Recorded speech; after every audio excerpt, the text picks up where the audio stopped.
Hello and welcome to 18 WJTS Inform. We have State Senator Mark Messmer joining us in the studio to kind of get us up to date on what has happened on state legislation, which ended last week. The budget, of course, was passed, and we talked about that last week. This Friday, we're going to talk about some bills that maybe are high profile or bills that you were involved in. Yep. Well, tried to pare it down to a dozen or so issues, and things that were high profile issues that everybody would recognize. One of the interesting statistics that I always look for, when we come out of session is, how many bills were filed, number one, how many bills were passed, and how many were bipartisan and how many were unanimous, because I find that to be very interesting, and I think it really is telling, to me of how really bipartisan our state legislature is. Not on every issue, but we had 1,344 bills filed between House and Senate, and it was about split evenly. Of that, we passed 130 Senate bills and 163 House bills, so about 22% of the overall bills were filed. And that ranges between, probably seen as low as 15%, probably because more bills were filed, and it may be as high as 24%. Of those, all of those final bills that were passed, we had 275 of those bills were bipartisan, they were voted on the Senate floor. That is 94%. Wow. Bipartisan support. 181 of those were unanimous, which is 62% of the bills were unanimous. And even of the ones that were bipartisan, it might only have been, one vote against on a lot of those 275. So, 62% though unanimous means there's a lot of bipartisan support of most everything we do. Well, there was 1,000 some bills proposed and 200 some went through. Is it because some of those bills get combined into a bill, so there may be? Yes, sometimes they're because bills get combined. Sometimes you might have two or three, or you might have a half dozen bills that are the same basic content of them with a little bit different angle. A lot of times it's because of, or maybe a House and Senate bill were identical. You move one, you kill the other. Okay. So a lot of that is because of duplicate bills, either House and Senate versions, or in the House or Senate, multiple bills that were trying to tackle the same issue. Okay, So, and Senator, if you could go through maybe some of the bills that you thought were interesting or of high profile. Well, what the first bill, and we probably talked about it early in one of our video sessions. Senate Bill 1 gives foster families a say in court. When they're talking about, when a child goes to what they call it, child in need of service, what DCS has got a court case dealing with a child. Up until this year, foster families had no ability to provide legal input into what's best for that child. And it also sets the framework more in place of, the courts and DCS, should be viewing reunification of a family is probably best in most situations, but not every situation. Right. And really setting the priority is what's the best interest of that child for stability, and giving foster families for the first time a seat at the table. So that was a pretty significant, new mark, going forward. Obviously, part of that, child support system is the $500 million of additional DCS spending that we talked about last week. A continued effort, for the last 4 or 5 years has been how to deal with the opioid crisis. We've looked at it on the Senate side from a prevention, from a treatment, and enforcement. Really, all three of those working together. And under prevention, we had Senate Bill 141 that puts office-based opioid treatment programs under the same reporting requirements. We call it the INSPEC system. When you write a prescription for a patient, it checks the pharmacy records across the state to make sure you're not applying for multiple prescriptions for the same product. Well, office-based treatment programs were not part of that reporting system until this year with Senate Bill 141, puts them into that. So another prevention check mark there. Under the treatment, Senate Bill 33 created a grant program for, last year we set up the structure to put 9 treatment centers across the state for opioid treatment. Senate Bill 33 this year set up the granting programs to fund those treatment centers. Also, the treatment side of things, my Senate Bill 162, which allows doctors to use alternative pain therapy for treatment, so they don't have to potentially get addicted to the opioids to begin with. allows them to prescribe, or patients to seek chiropractic, maybe physical therapy, osteopathic therapy, something other than pain medication to try to get to what the ailment is and heal it. And then enforcement, Senate Bill 110 allows stacking of, if a person is selling opioids on the black market, allows them to if they do sting sales, allows them to stack the amount of sales that they're doing over a period of time to get them into a higher felony category. We do the same thing on all other type of drugs and methamphetamines and all that. So we applied that same stacking to the opioids, and puts limitations on them selling opioids near an opioid treatment center that we're establishing. Probably a good idea. Yeah, right. School safety, House Bill 1004. Last week we talked about school safety grants and the extra money we put in that. This sets up, allows schools to apply for more money, and before we required it to be a 50-50 match, but also in Senate or House Bill 1004, we allow small schools, instead of having a 50% match, to have only a 25% match, and allows them to get more money within those grants. So a pretty nice change on that. Senate Bill 325 allows some funding for if parents need help for mental health issues with their kids at school. I mean, all require parental approval, but provides some funding for mental health programs. They figure a lot of times mental health issues and school safety issues kind of work hand in hand. And then Senate Bill 127 that we passed allows schools to get a 10-year referendum for school safety improvements. I mean, we'll let them get referendums for operating expenses, or if they're going to do a large capital project. This Senate Bill 127 allows them to get a referendum for it. I think it's like 10 cents per $100 of assessment, but then that money can be used to be spent on school safety enhancements, and get that would put up to $300 million a year, if it was utilized across the state, to schools above the roughly I think we've got $50 million over the biennium for school safety. It'll just allow that money to get to school safety enhancements quicker. Allows state money and local money to be put together on that. House Bill 1002 gives schools a lot more flexibility on creating their career tech education programming, and allows workforce ready grants to be applied for kids that are getting certification programs, maybe in welding or things that they can actually get a certificate for, that could be used in high demand, high pay fields. Allows more flexibility for those grants to go not only to adults but to schools that are offering those same type of certifications at the high school level. Senate Bill 460, which is the Rural Broadband Grant Program, sets parameters prohibiting NDOT from charging right-of-way fees, for right-of-way access, and then also sets up the parameters for internet companies, and that's technology neutral, to apply for up to $100 million of state grants, to get rural broadband expanded. So we should be able to see quite a bit of move in the needle this year with that in place. The bias crimes bill that we dealt with, early in the first half of session, Senate Bill 198, sets up the bias crime, and lets a judge go to the maximum penalty within the normal penalty sentencing range for a crime that's committed with any kind of bias. I mean, there's some specific traits listed, but allows the judge, for the ones listed or any other bias that might come up, within the testimony of the case. It's not a separate crime. It's just, allows a judge, to maximize the sentence for a crime committed with bias. The casino bill and the sports wagering bill, that was the bill that I had authored.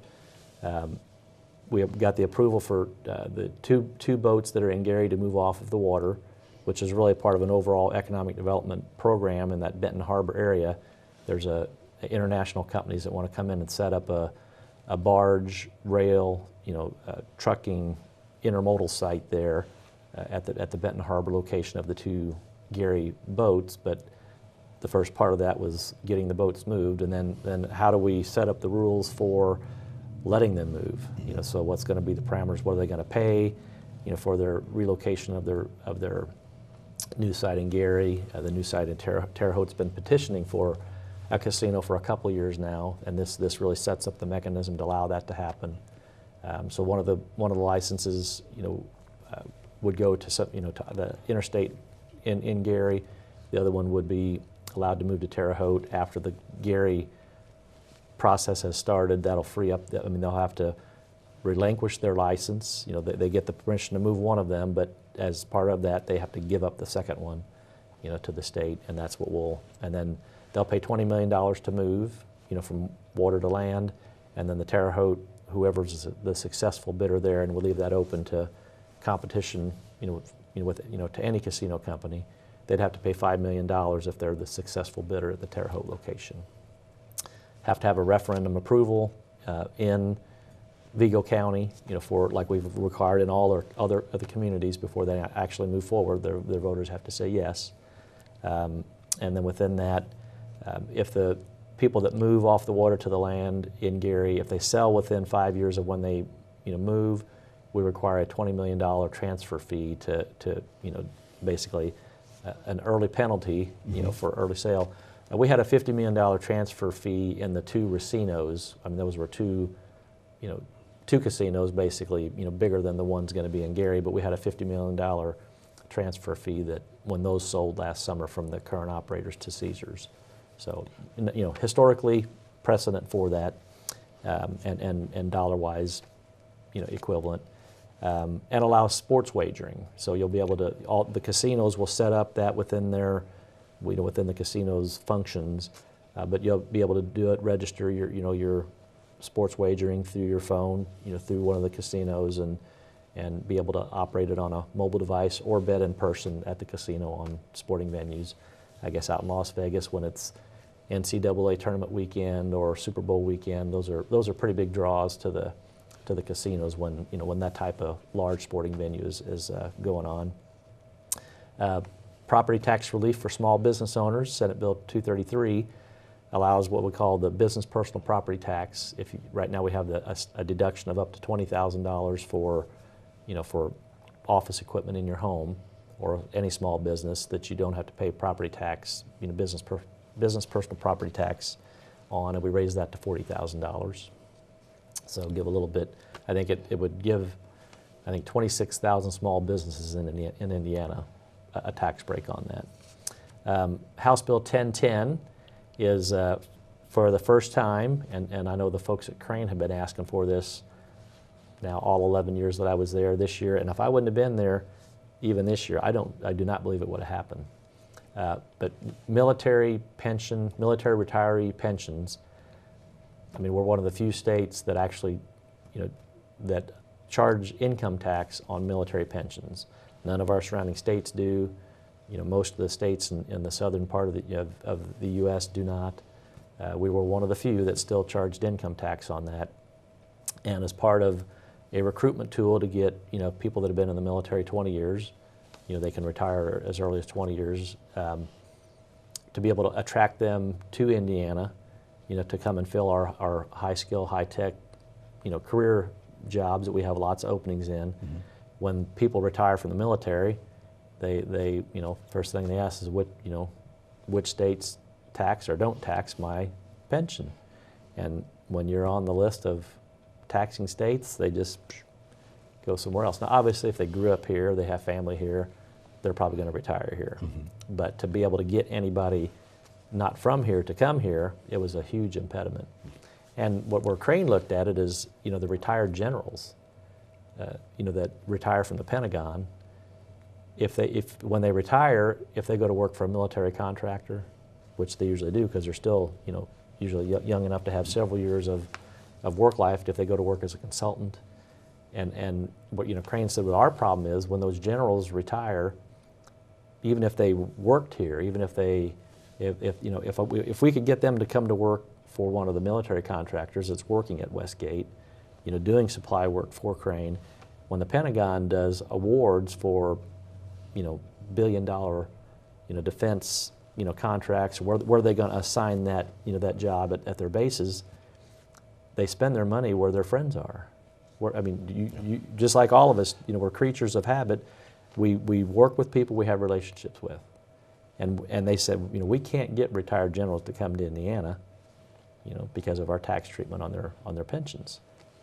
And finally this year, House Bill 1010 eliminates the state taxation on military pensions. So, and we were down to the last week, that was Monday, Tuesday, Wednesday morning meetings with the governor, House, and Senate when we were talking about that this week. I mean, my Senate budget guy was the one fighting it. And finally, I mean, I pushed my own budget guy enough, to get him to concede on that. Otherwise, it'd have been 2 more years and still not done. So that'll be a big impact, down the road. Some pro-life bills that we had this year. House Bill 1211 was the making illegal the practice what they called dismemberment abortions. Mm-hmm. And I understand, I don't know if it was, whether it's Planned Parenthood or the ACLU, somebody's already going to, once the governor signs it, they're going to challenge it in court. I mean, there's no medical reason for that. I mean, it's a horrific process. I don't know why anybody would try to, support it, defend it. But House Bill 1211, eliminates that in the 3rd trimester abortions. It's basically tearing a kid apart piece by piece to get them out. Because the trimester, they're in the last. Oh, absolutely. They are sustainable. If you had a child early in the last trimester, medical technology today, it would survive.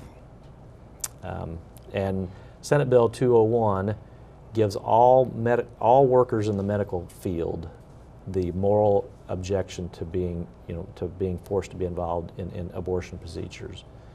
And obviously, if you work at Planned Parenthood, you're not going to file that. But I mean, people that work in normal hospitals that that may perform elective abortions, not ones where the baby has died. I mean, sometimes that's done just to to save the mother's life, but allows pharmacists, nurses, anesthesiologists, and I mean, before the doctors were protected, but no other workers were.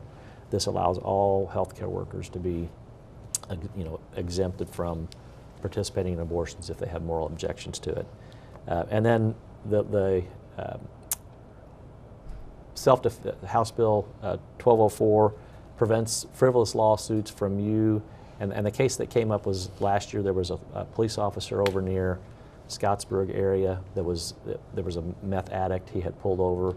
The guy had taken the cop to the ground, was trying to rip his gun out of his holster to shoot the cop. And a person came by and saw the fight going on and saw the guy trying to grab for his gun and shot the assailant. And then the family of the guy that was trying to kill the cop sued the lady who shot the perpetrator and was going to sue them in civil court for wrongful death. Well, this would eliminate that possibility. Now, if you get convicted of unlawful use or excessive use of force, you're still going to get sued. But if you have no criminal charges, you can't be charged civilly as well. So, pretty good session for the General Assembly, and as we get done and decompress from a fast-moving pace session that we always deal with, you get to the end and you go, "Whew, that was a lot." So. Well, now that it's done for this year, we'll have you come in a few times before maybe July 1st. Sure. Talk about some bills that come up. Most laws take effect on July 1, so yeah, we can come back and do a recap of some bills of interest that'll be taking effect after the first of the year. Well, we really appreciate you coming in every Friday here since with the legislation being in session. We really appreciate it. Yep. Our guest has been and always has been on Fridays here on 18 WJTS on WJTS Inform, State Senator Mark Messmer, District 48, representing you and just kind of keeping us up to date on what happens. Thank you very much, and thank you for watching WJTS Inform. We're local people watching local people.